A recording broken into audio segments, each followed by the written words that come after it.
Maning nak faham maning dah. Agak kan nungai di ko. Baik tu kan.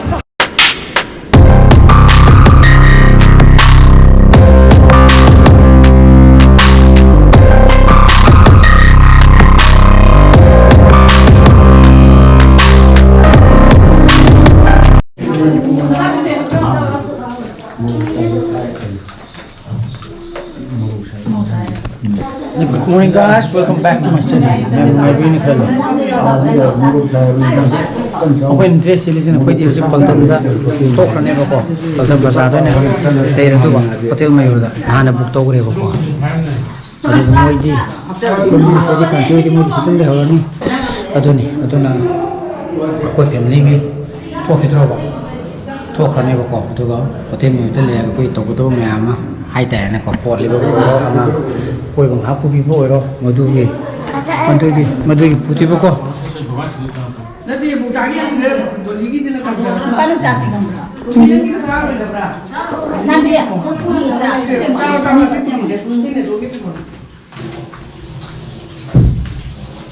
Lo mau beli tuan. Lai mà con cái nào. Rồi tu, thấy không? Khi mà đi có hiền em bố ta, bye bye. Hello, kìa? ठीक है. बाहर निकलता हूँ, ठीक है? Bye bye.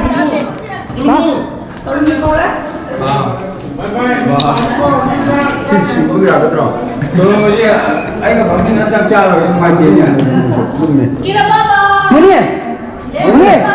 Muniz, xin cái bao lẩu này, xin cơ.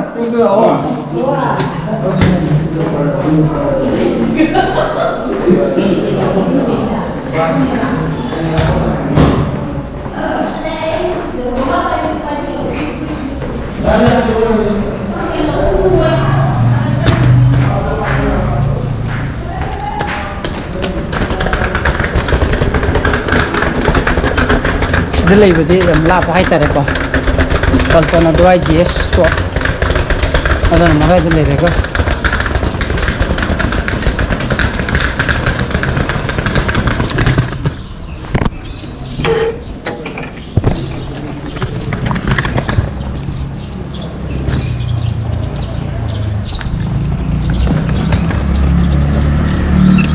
ये वाला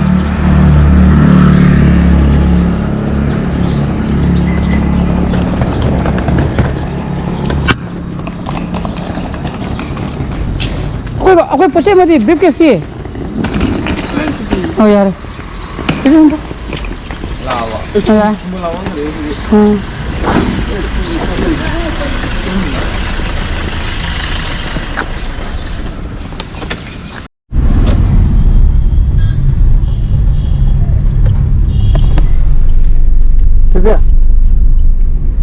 kira siapa lah macam mana bro? Mai jadi nung mau gile orang kira. Kau balik nak ama mangsa lego. Aku ini sih kan. Direct hotel Mayu. Gang suku. Ah. Gang. Aduh na hotel Mayu ada. Asyik mau book se. No muka kini ba, ahin muka kini. Tu mau check in na pung mana ba? 1 PM. Aduh mana phone phone na re. Ali check in to gaya. Extra charges piro je pay gaya na. Aduh mau room aina luggage ka tham begini hai bade mau la khana rajin hai. Hotel room mama book to dai ade hai ga room katang book to salane ba ko ado korean mama de ge ai ge two rooms ne win book to rise double room ga triple room ga ado ge wait chaka da ba ma salane chinchi de satu male ba ko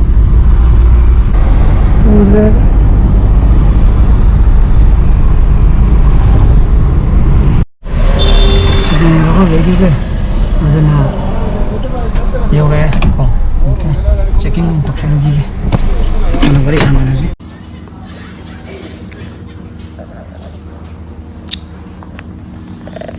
mungkin posisi tanggalam ya ko motor ka rumah ka to white tare ka 30% charges ta itu low ra ka haji harap breakfast we ke ko karo sagi ge no kami ꯃꯇꯝ ꯁꯨꯝ ꯍꯥꯞꯄ ꯂꯩꯕ ꯍꯥꯏꯇꯥꯔꯦ ꯑꯗꯨꯅ ꯐꯤꯟꯁꯤꯗ ꯍꯥꯟꯅ ꯆꯠꯂꯨꯔꯅꯤ ꯆꯠꯂꯨꯔꯒ ꯍꯜꯂꯛꯑꯀꯥꯟꯗ ꯑꯃꯨꯛ ꯂꯟꯁ timing ꯌꯧꯔꯛꯑꯅꯤꯅ ꯃꯗꯨ ꯀꯥꯟꯗ ꯑꯃꯨꯛ ꯁꯨꯝ ꯆꯪꯉꯒ ꯇꯧꯕ ꯑꯗꯨꯒ ꯂꯟꯁ ꯁꯨꯝ ꯆꯥꯔꯀꯥꯟꯗ ꯑꯃꯨꯛ ꯍꯣꯔꯦꯟ ꯏꯚꯤꯅꯤꯡꯒꯤ ꯁꯤꯇꯤ ꯁꯦꯟꯇꯔꯗ ꯆꯠꯂꯒ ꯑꯉꯥꯡ ꯄꯨꯔꯨꯕꯅꯤ ꯈꯪꯗꯦ ꯑꯗꯨꯃꯥꯏꯅ ꯇꯧꯔꯒꯦꯕꯀꯣ ꯑꯗꯨꯅ ꯁꯤꯁꯤꯅꯤ ꯒꯨꯋꯥꯍꯥꯇꯤ ꯉꯁꯤꯒꯤ ꯁ꯭ꯋꯥꯏꯒꯤ ꯄꯥꯏꯕꯅꯤ ꯄ꯭ꯂꯥꯟ ꯁꯤ ꯑꯩꯈꯣꯏ ꯊꯣꯏꯕꯤꯁꯦ ꯁꯤꯁꯦ cheese butter and the cheese butter cheese bread sandwich natra toast all of the proper cheese manana chaning din le thokraba ajinu mu chaning eden mu pok thagaju mu kongni hawra mina ba ko chan pai di pani pakora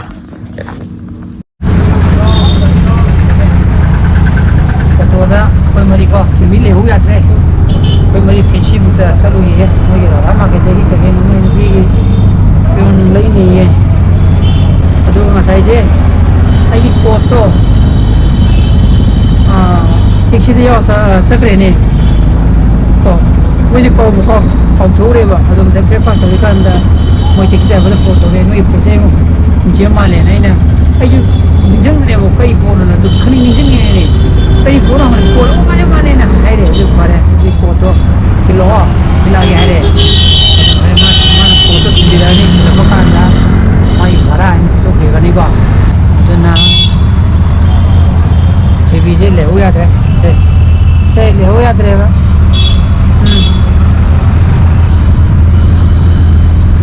ai di ta ma ke de ki ta ma ke ka ni ni chang du ja ate kem ta hai ni le tre ba ndra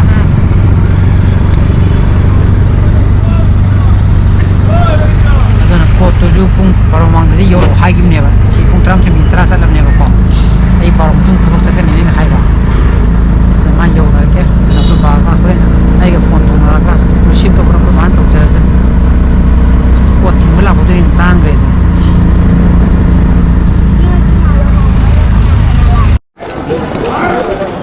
Sila. Sama.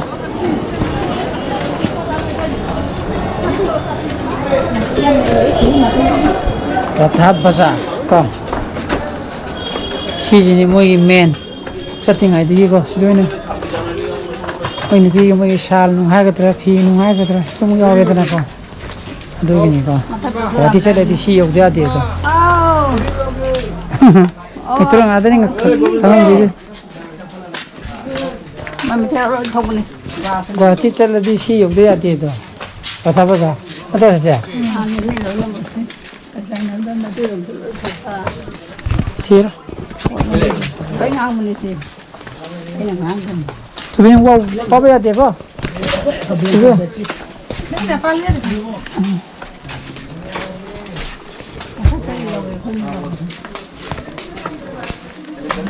Ni thi po se kari pon. Sa.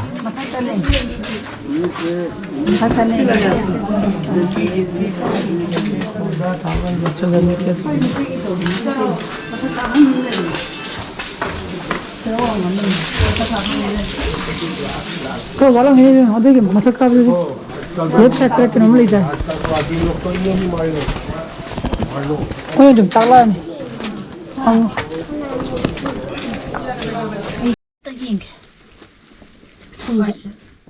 क्या लग गया ना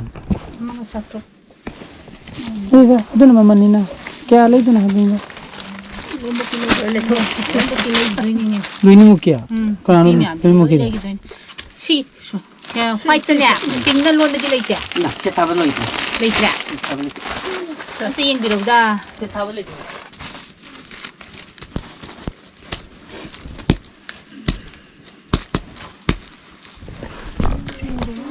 बारो तसलक तो रे को तुझो पोतरी झोरा बात ले खाना परा रोम देखो असा ना मैं मानव पसंगा पी रहे पसंगा मानव ना पसंगा पीरो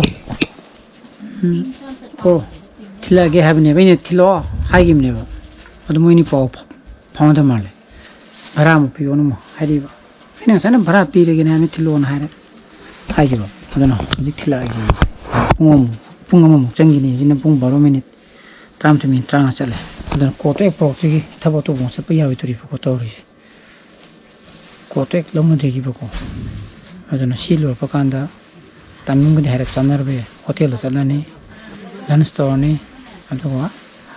मखा ताब आगाम city centre Assam Ganeshguri road पुबीरगे मेकडुन खर पीचरको मेकडुन लेटमना अतोप मैं करी चाहब पीचरगे जू नूंगी चलर कईनो येंगुदुजी नत्र हानाजु लोग येंग्रब ngaतनी अदुनिदा मैं नुपीगी पासमेना नूं लेरीजे सी लेरगा तै मसा मसु खर लेरगा लोइरदु मालेबको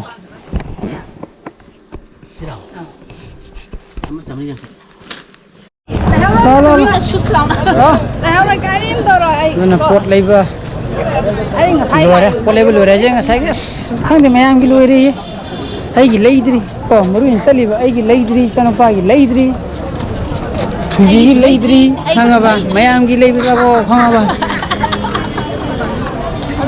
मैं इसा की लेदु मैम की सोया दे दो खाबा लंबू चलाबा मैम की सोया दे इसा की लेद्रजु अदुनिको अदुन हजि पुंग अमा असला अदुन hotel चलागे ngang gay chak pama mani aduga mo chak chara kanda mo kari kari no mo gieng age ko acha oi di halajra kya ko dia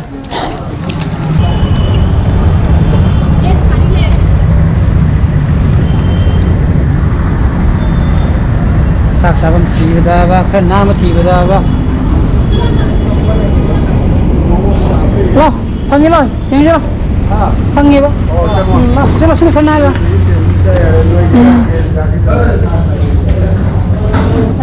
sini kenal ba kalau kamu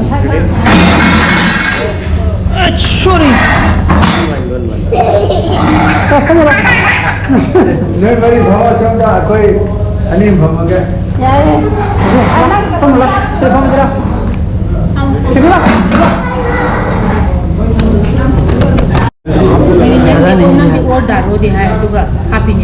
ठीक यार बा शिकारेको base थाली लौरे पनीर का chicken का hotel में थे function करना से कि मां होटेल खाना कैसा है तो सुन लो तो हाय लो खाना कैसे खाना बहुत अच्छा है खाना बहुत अच्छा है चिकन कैसा है चिकन कैसे है नून ना हगलिए चंपाई पनीर मैंने पनीर चाक दिया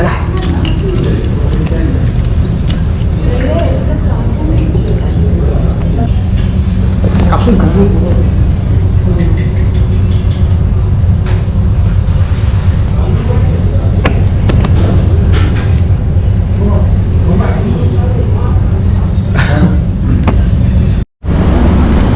sak cuy sih dah sare kok sih dah adum hawe kok tahu ya kan nama tiba dah ni kok nama tu tiba dia hong tu tiba dah dah panggam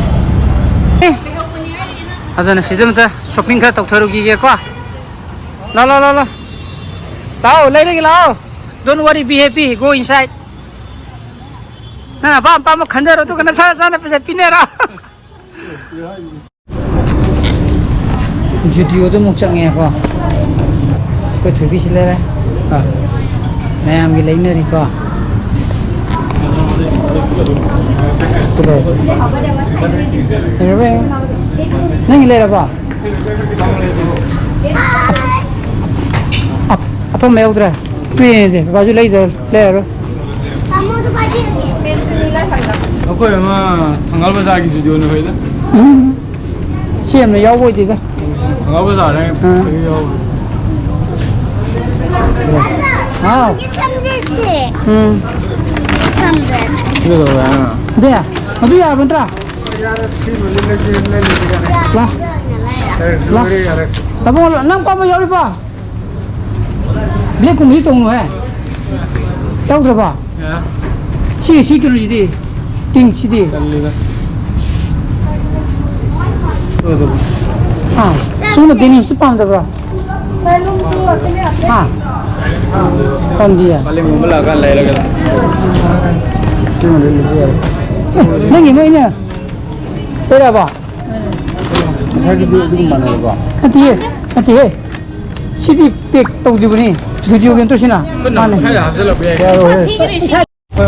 चलो चलो Mama nabi tu nak berai ya. Aduh aku mana aja. Aku memang mana itu kan dulu tu hotel sana meba. Nang aku memang hotel de pillow lah ni. Aku buat buka TV ko asyik kepsi tu farm lagi na. Baik gitu lu ke kantor mana? कैसी है कदा जमू ला कितना कदा जमू हला कितना मुझे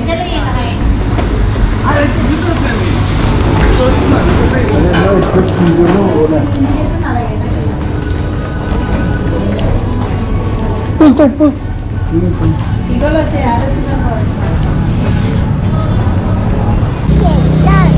Jadi seluruh amuk city center tu muk lah apa? Ini video mai mana ni SP rumah lagi ni apa? Sampai itu muk punya lehore, punya join tu orang kena mah.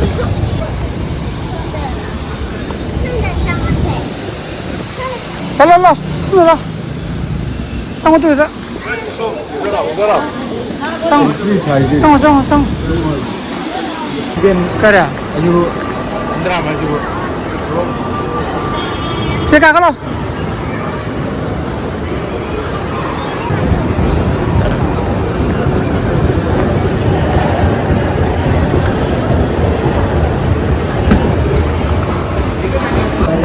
Aduna, angang chana ba jaga adam to purgi ko.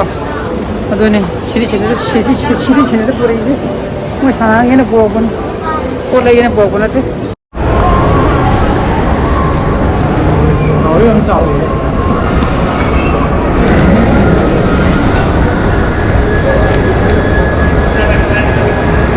Jom. Time zone dah. Jangan. Wah, kena ya bah. Berat.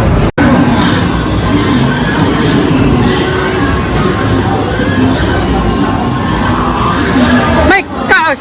Sini nemu. Kapo. Tubi kapo. Kaya kapina. Tubi sini.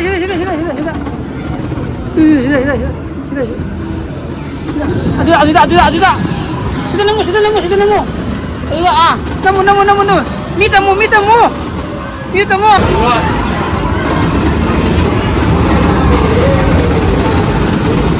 Kapsul lo. Kapu. Lo kayak tu ke bunga, lom tu biu. Tunggu ni. Tunggu. Cubi tahu ke apa? Mending tak kena paham, mending tak.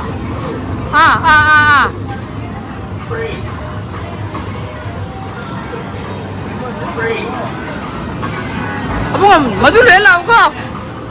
Cái thôi kìa, hết rồi. Anh à, cắt ngoài đi cơ. Đây, thôi kìa.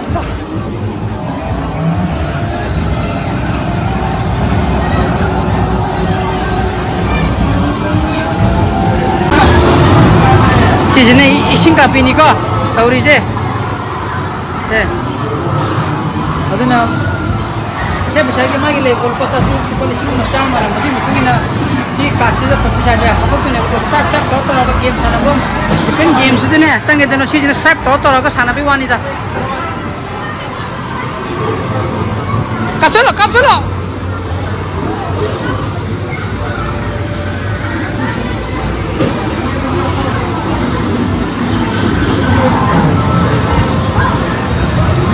Aduh nasi tu lagi ni macam ni apa? Som tu lagi dah, sini tu lagi dah, sini juga.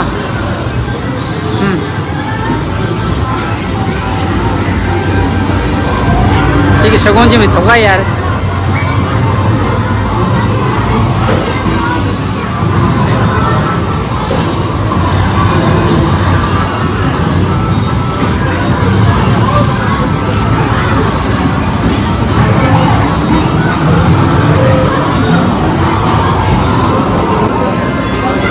siru sung lai ko ko muni papam sa ai phone tro ko nang bo sin sa na pa sa na lu lo da lau da gwati la pagi na ami ju game pam ja bi na ba ko ada ni tu sing hak ma sana jara ga ko ju halani wa re ba ko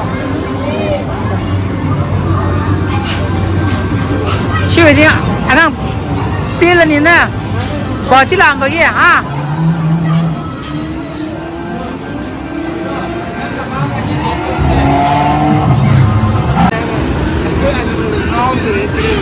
ha harus ngau deh sini harus ngau deh sini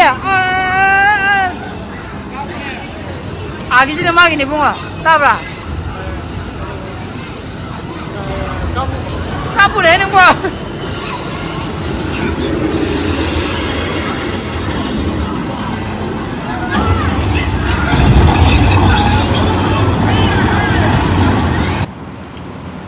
कोई दी वाजु वारे अदुना कोई hotel दा हलगे ना कोई दी थोगले अदुबु मुनिस मपम सादी मोय साना उगोना थनमी बको इन स्मशान तोना तकपिरम बगी वाकतने दुन मोय जु मोय थोपा लोगरेगा मोय होम स्टे दा हाना लेरा होम स्टे दा दुम हनग्रानी कोई जो कोई होटल दा हल्ली बको अदुन मयाम बाय बाय